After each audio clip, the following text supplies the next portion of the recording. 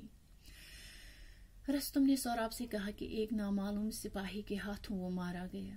تب سہراب نے اس سے کہا کہ اس کا باپ رستم اس کی موت کا بدلہ ضرور لے گا. جب رستم نے یہ بات سنی وہ حیران رہ گیا. اس کی نظر سہراب کے بازو پر لگے ہوئے پتھر پر گئی اور اس کی سمجھ میں سارا ماجرا، سارا معاملہ آ گیا اور وہ پھوٹ پھوٹ کر رونے لگا. سہراب نے دلاسا دلایا اور کہا کہ شاید تقدیر کو یہی منظور تھا. اس نے رستم سے التجا کی کہ اس کی لاش کو اپنے گھر میں دفن کرے تاکہ لوگ یہ کہیں کہ یہ سہراب ہے جو رستم کا بیٹا ہے اور جس کو اپنے باپ نے ہی غفلت سے مار ڈالا. So this was correct summary of the story Rustam and Sohrab. انشاءاللہ نیکسٹ کلاس میں، نیکسٹ لیکچر میں ہم یہ سٹوری ریڈ کریں گے، اس سٹوری کو پڑھیں گے انشاءاللہ. اللہ حافظ.